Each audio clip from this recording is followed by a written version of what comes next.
Bonjour, c'est Mademoiselle Allais. Bienvenue à une nouvelle leçon de conjugaison. La leçon d'aujourd'hui, c'est le passé composé et l'imparfait.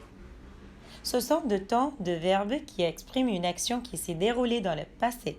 Dans cette leçon, vous apprendrez à utiliser le passé composé et l'imparfait à leur juste valeur.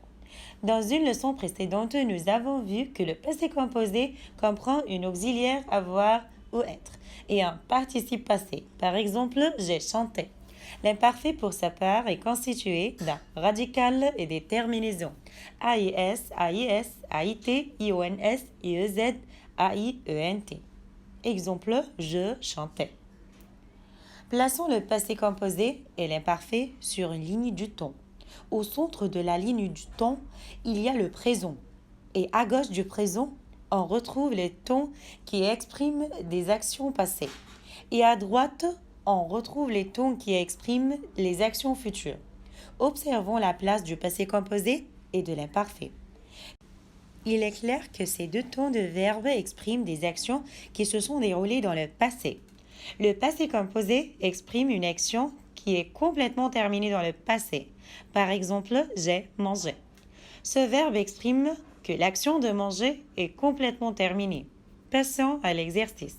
Faites la liste de tout ce que vous avez fait depuis le début de la journée. Vous verrez, tous les verbes seront conjugués au passé composé. J'ai pris un café, j'ai déjeuné, j'ai pris une douche.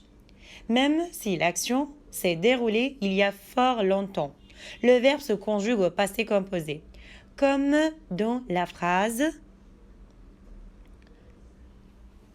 Christophe Colomb a découvert l'Amérique en 1492. A découvert, c'est au passé composé.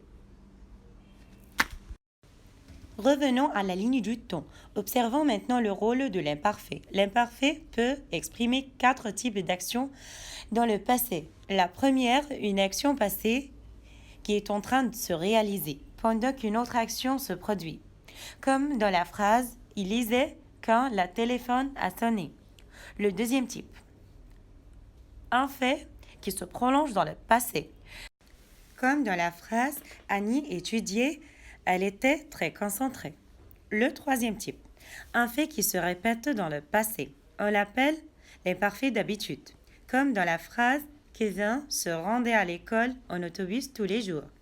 Et le quatrième type, l'imparfait peut aussi exprimer une description. Comme dans la phrase « Hier, il faisait beau ».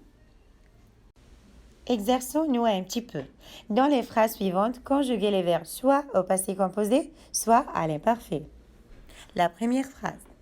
J'apprenais ou j'ai appris des règles de grammaire et le téléphone sonnait ou a sonné.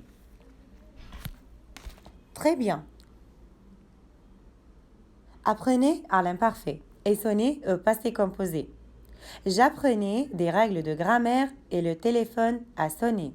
Autrement dit, j'étais en train d'apprendre des règles de grammaire quand le téléphone a sonné. Ici, l'imparfait exprime une action qui est en train de se passer et le passé composé exprime une action qui est complètement terminée. Dans la phrase « Pendant mes études, je travaillais » ou « j'ai travaillé à temps partiel ». À quel temps allez-vous conjuguer le verbe? Très bien. Travailler est donc à l'imparfait. Ici, l'imparfait exprime une action qui se prolonge dans le temps. Alors, on dit pendant mes études, je travaillais. La dernière phrase. Plus jeune, Alex détestait ou a détesté aller chez le dentiste. Très bien. Détester à l'imparfait. Ici, l'imparfait exprime une action qui s'est répétée dans le passé, c'est-à-dire une habitude. Et récapitulons. Le passé composé exprime une action complètement terminée dans le passé.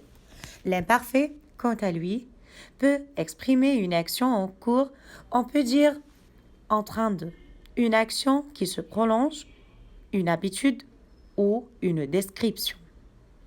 Merci pour votre attention et à la prochaine!